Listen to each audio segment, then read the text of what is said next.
Ethyl ബ്രോമൈഡിൽ നിന്ന് എത്തീനും എത്തനോളും ബ്യൂട്ടൈനും എത്തോക്സി ഈത്തൈനും എങ്ങനെയാണ് produce ചെയ്യുക എന്നുള്ളതാണ് പറയാൻ പോകുന്നത്. ഇപ്പോ CH3CH2Br ഈത്തൈൽ ബ്രോമൈഡ് എടുത്തു. ആ ഈത്തൈൽ ബ്രോമൈഡിന്റെ ആൽക്കഹോളിക് KOH വെച്ച് ട്രീറ്റ് ചെയ്ത് കഴിഞ്ഞാൽ ബീറ്റ ഡീഹൈഡ്രോ ഹാലജനേഷൻ റിയാക്ഷൻ വഴി CH2 double bond CH2 produce ചെയ്യും. ദാറ്റ് മീൻസ് ഈ ഹാലജൻ അറ്റാച്ച് ചെയ്തിരിക്കുന്ന കാർബൺ ആണ് ആൽഫ കാർബൺ, അത് അറ്റാച്ച് ചെയ്തിരിക്കുന്ന കാർബൺ ആണ് ബീറ്റ കാർബൺ. ഇവിടുന്ന് ഒരു ഹൈഡ്രജനും ഇവിടുന്ന് ആൽഫ സെറ്റിൽ ഒരു ബ്രോമിനും ആണ് റിമൂവ് ചെയ്ത് ആൽക്കിൻ പ്രൊഡ്യൂസ് ചെയ്യുന്നത്. അപ്പൊ ആൽക്കിൻ എത്തിൻ പ്രൊഡ്യൂസ് ചെയ്തു. ദെൻ നെക്സ്റ്റ് നോക്ക്, CH3CH2Br നമുക്ക് എത്തനോൾ പ്രൊഡ്യൂസ് ചെയ്യണം. എത്തനോൾ പ്രൊഡ്യൂസ് ചെയ്യാൻ അക്വസ് KOH വെച്ച് ട്രീറ്റ് ചെയ്താൽ മതി. അക്വസ് KOH ഈ OH മൈനസ് ഈ Br മൈനസിനെ ന്യൂക്ലിയോഫിലിക് സബ്സ്റ്റിറ്റ്യൂഷൻ റിയാക്ഷൻ വഴി CH3CH2OH പ്രൊഡ്യൂസ് ചെയ്യും.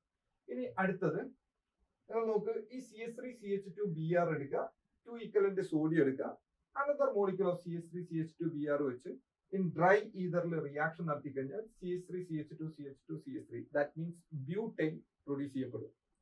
ഇതിനെ നമ്മൾ വിളിക്കുന്ന പേരാണ് Woods reaction.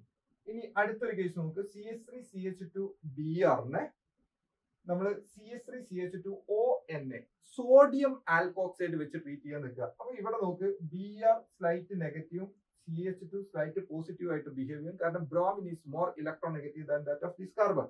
At that time CH3CH2O- can act as a nucleophile. ആ ന്യൂക്ലിയോഫൈൽ വന്ന് ഇവിടെ അറ്റാക്ക് ചെയ്യും. അപ്പൊ Br മൈനസ് ഇവിടുന്ന് റിലീസ് ചെയ്ത് പോകും.